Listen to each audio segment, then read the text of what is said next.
عليكم الحباب، مرحبا بكم معايا اليوم في فيديو جديد ديالي. نتمنى انه ينال الاعجاب ديالكم. اليوم غادي ندير معكم الشيار اولا بوشيار، يعني على حساب كل منطقه وشنو كيسميوه. كيجي زوين بزاف، كيجي في واحد القوام ديالو بحال القوام ديال السفنج. ندوزو على بركه الله. نقول لكم المقادير اللي كيداروا فيه.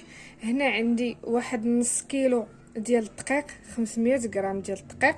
هنا عندي 400 غرام ديال الدقيق.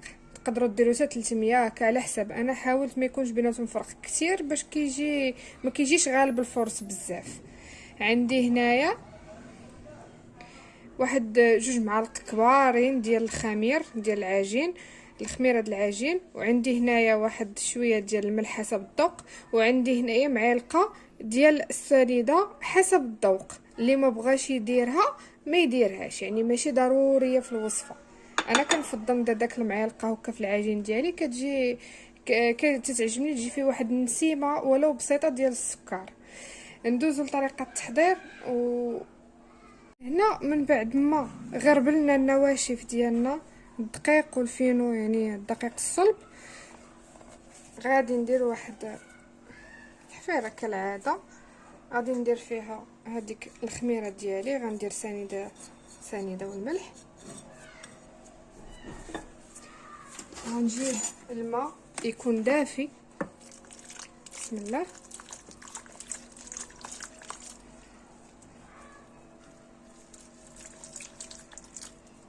كنبقاو نخلطوه هكا وما كنربيوهش جاري من الديبار، يعني حتى كنبقاو ندلكو فيه وكنجريوه في نفس الوقت. الله اكبر.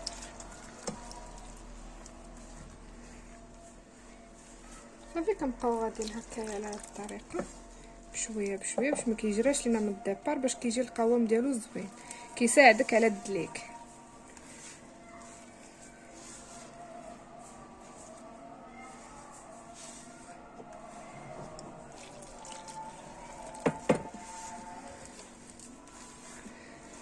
انا درت لكم كميه ما كثيراش بزاف.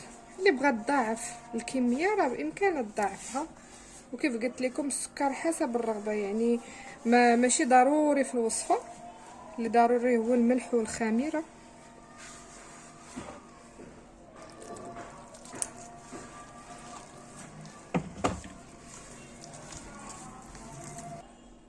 هانتوما كيف ما كتشوفوا هنا من بعد ما كنجمعوه كيكون على هذا القوام هذا، كنبقاو ندلكو ونزيدو في الماء، ندلكو ونزيدو في الماء.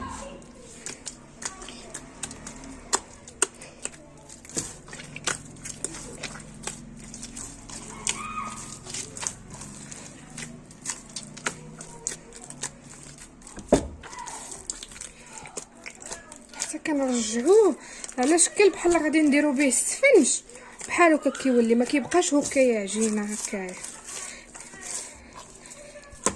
كندخلو فيه الماء شويه بشويه باش كيتدلك على خاطره.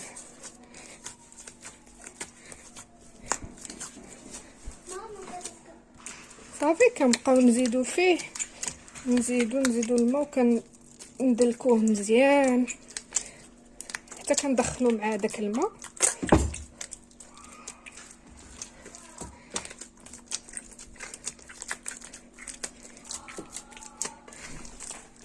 انا الصراحه الاغلبيه كنعجنو في العجانه، يعني كيجيني سهل.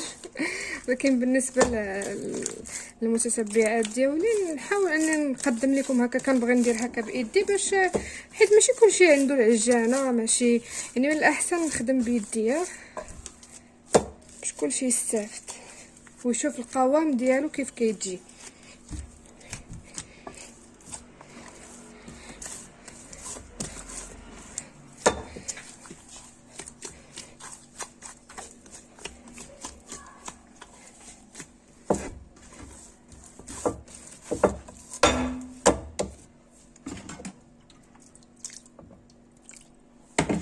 هنا عاوتاني زدت واحد الكميه من الماء.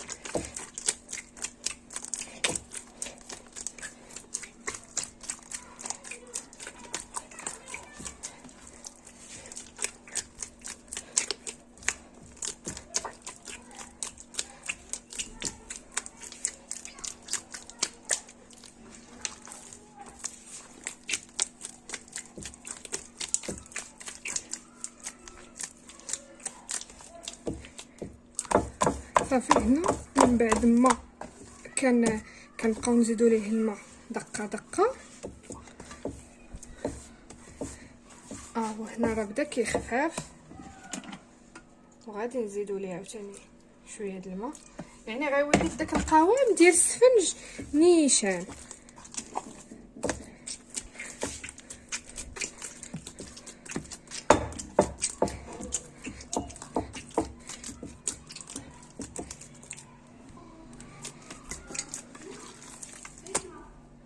هانتوما كيف ما كتشوفوا القوام ديال العجين ديالي كي كيولي، هانتوما عرفتي راه كيولي خطير.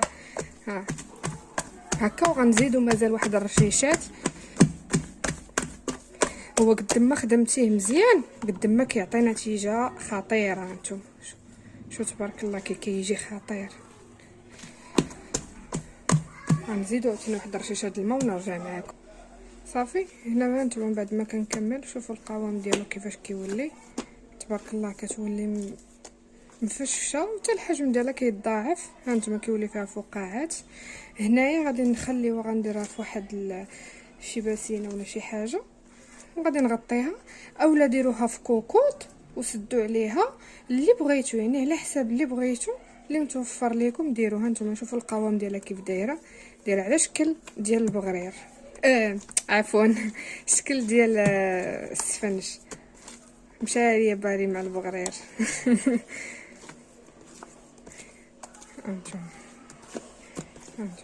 شوفوا القوام ديالو كيف داير. صافي. غنجيب هاد الباسينه ديال العجانه ديالتي، غادي ندير فيها شويه الزيت، وغادي نبدا نهز هاد العجين اللي ديجا وجدت ونديرو فيها.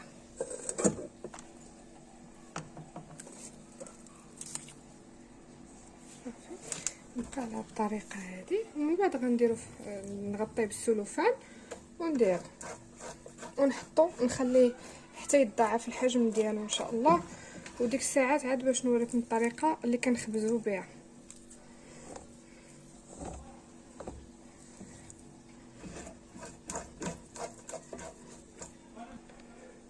صافي. كندهنو من الفوق باش ما كيتقشبرش ليا. هانتوما كيف ما كتشوفوا القوام ديالو كيجي، عرفتي كيجي خطير. دابا صافي غنكتفي بهذا القدر اللي دلكتو به. شي هو قد ما عطيتيه دليك وداك الشيء يعني شنقول كيخرج لك في واحد الطريقه، في واحد الشكل اللي خطير بزاف. صافي. دابا غنجيب السلوفان ديالي وغادي نغطيه. كيف قلت لكم بامكانكم ديروه في الكوكوط. صافي. وغادي نخليه حتى كان يخمر ويتضاعف الحجم ديالو على خاطر. وخليكم معايا بما يخمر ليا العجين ديالي ونرجع معكم. واللي مازال ما دارش ليا واحد جيم وكومونتير يهبط دابا يديروا ليا. وشكرا لكم بزاف بزاف بزاف. اللي مازال ما اشتركش ليا في القناه ديالي تفضل عندي مرحبا الى عجبو طبعا المحتوى ديالي. وشكرا لكم جميعا. صافي. هنا الحباب ديالي من بعد ما خمرات لي العجينه ديالي، نتوما كيف ما كتشوفوا بغيتو تخلوها اكثر مثلا تعجنوها الصباح وتخليوها تخبزوها في العشيه تتجي مزيانه. انا ما عنديش الوقت، يعني ما عجنتهاش بكري، يعني باغا الكوتي. وهذا غادي يعني خليتها ثلث ساعه وتبارك الله اش غادي نقول لكم خمرات، وهاي بدات كاع كتهبط ليا من هذه ديالتي، يعني ماشي مشكل. حتى هذا الوقت اللي خليتها انا كافي. دابا صافي نحيدو لهداك السلوفان اللي ديجا درنا لها. هانتوما كيتحيد بسهوله لان ديجا هي مدهونه بالزيت. ندهنو يدينا بالزيت، نفرغو من هذاك الهواء اللي تكون فيها لداخل. ديما استعينوا بالزيت. صافي. دابا غنشكلوها كويرات. بغيتو ديروا كويرات كبارين ديروهم، بغيتوهم صغيورين ديروهم، بغيتوهم موين ديروهم، يعني هذاك كتبقى حسب الرغبه. انا ما غنديرهمش كبار بزاف. دائما غادي تلاحظوا في الفيديوهات ديالي هادشي ما غنديروش لكم كبير، على حسب عندي وليدات يعني صغار وداكشي. كتقولي اللهم ياكل داك الوحيده صغيره ويكملها، ولا يجلس يلعب في وحده كبيره وداكشي. يعني كنفضل انني ندير داكشي غير صغيور، كيجي في الصراحه هاد الله حتى هو حلو في العوينات وداكشي. صافي غندهن سطح العمل ديالي بشويه ديال الزيت، وغادي نبدا كنحط على هذا الشكل. عرفتي بحال هكايا. الا بغيتي تعجنيه بالليل باش تخبزيه الصباح، كديري فيه واحد الكميه، كتديري فيه كميه صغيره ديال الخميره. ما كتكثريش الخميره، تقدري ديري غير نص معلقه ولا هذا، يعني راه الليل كامل تبارك الله راه غادي يخمر.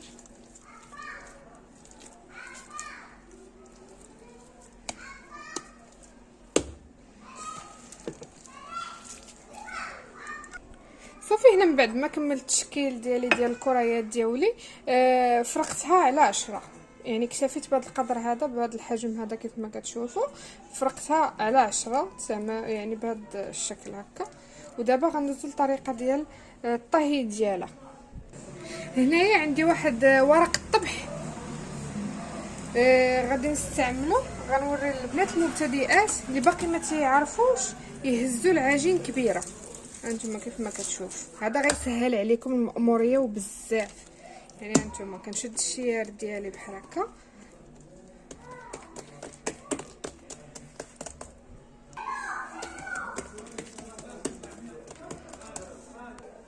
هنا كنديروا ديجا المقله ديالنا تسخن، كندهنوها من بعد ما كتسخن. غادي نهزو داك البابي ديالنا، داك الشيار ديالنا، ها هو على هاد الطريقه هادي. هانتوما كيف ما كتشوفوا. ها هي هنايا في هاد الحاله هادي، يعني كتحط لك مقاده، ما كتبقايش عاد باش خصك تقاديها، عاد باش خاصك بزاف ديال الحوايج. غادي نقص من بعد ما سخنات ليا المقيله ديالي، غادي نقص من العافيه.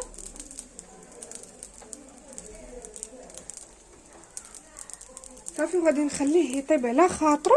وانتم كيف ما كتشوفوا مني غادي يبان ليا، ما غاديش نقلبو حتى وكان يبان ليا من التحت طاب مزيان، وغيبدا يخرج داك الفقاعات ديالو هكايا. ومن هنا كذلك عرفتي راه كيجي خطير. انتم كيف ما كتشوفوا.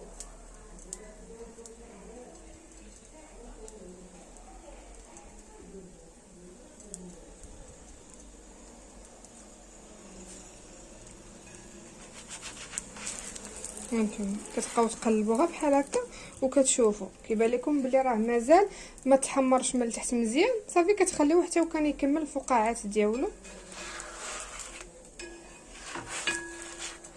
على هذا الشكل. نبقى كندير لها بحال هكا. ما تكونش العافيه مجهده بزاف وما تكونش منقوصه بزاف، تكون معتدله. صافي هنا انا قلبتها.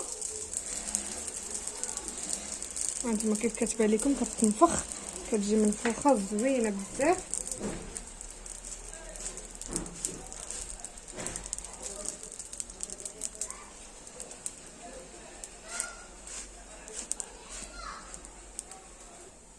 صافي في هاد الاثناء هادي انا كندوز باش نقرص واحده اخرى.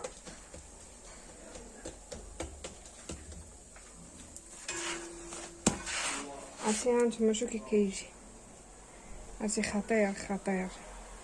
ما تكون عسيله حره ولا اي عسل اللي نتوما كديروه تناولوه في البوليس ديالكم، شوفي كيجي خطير خطير، ما يمكنش ما ينجحش معاكم. صافي هنا عاودت معكم محاوله اخرى. نتوما كيف ما كتشوفوا غنخليها دابا حتى وكان طيب حتى هي.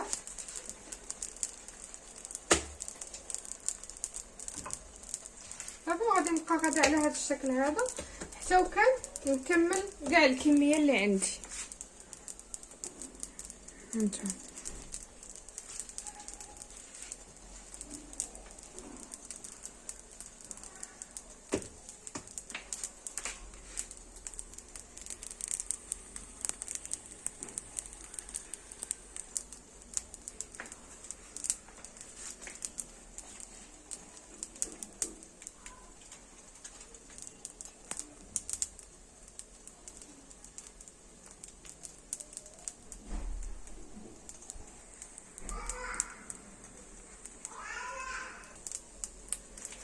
صافي نخليوها انها تبوق كامله ونقلبوها من التحت من بعد ان شاء الله بحال هكا نشوفوها تحمرات عاد باش نقلبوها على الوجه الاخر.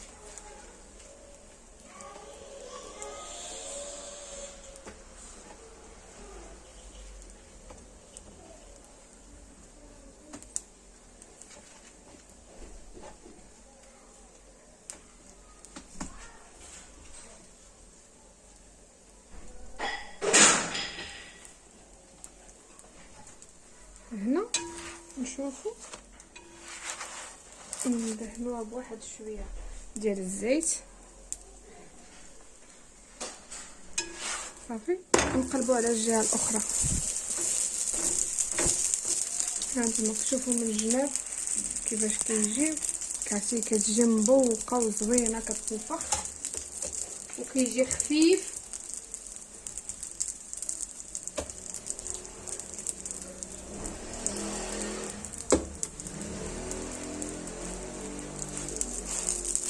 كيجي هائل كيجي خطير خطير.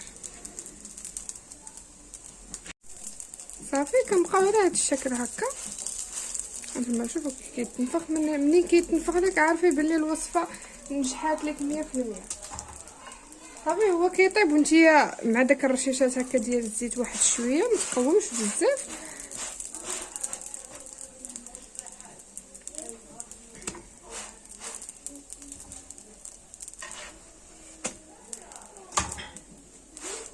غنبقى هكا حتى نستمر في الطريقه ديال الطياب ديالو بحال هكايا حتى نكمل الكميه كامله اللي عندي ونرجع معكم. هانتوما كنظن ما عرفتش واش كيبانوا في الكاميرا مزيان ولا ما كيبانوش لانه عرفتي واحد الفقاعات خارجين منه راه بزاف يعني هكا من هاد الكايه كتعرفي بلي راه ناجحه 100%.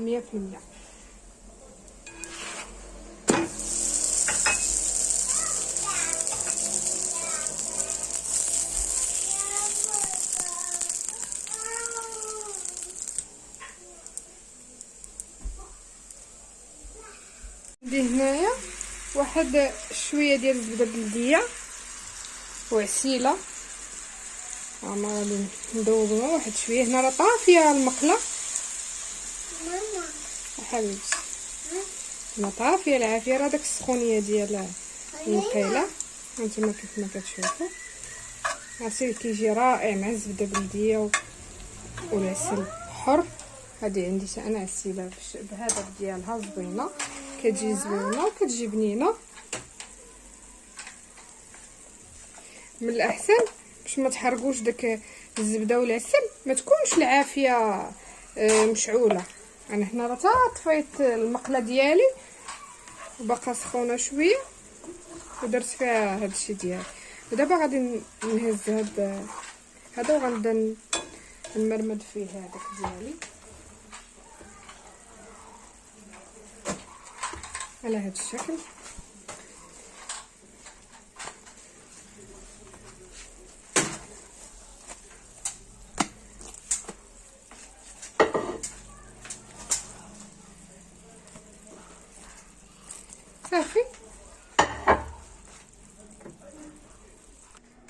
صافي الحبيبات ديالي هنا من بعد ما كملت التعسيله ديالي للشيار ديالي او لا بوشيار اللي كل واحد والمنطقه ديالو كيفاش كيقول ليها.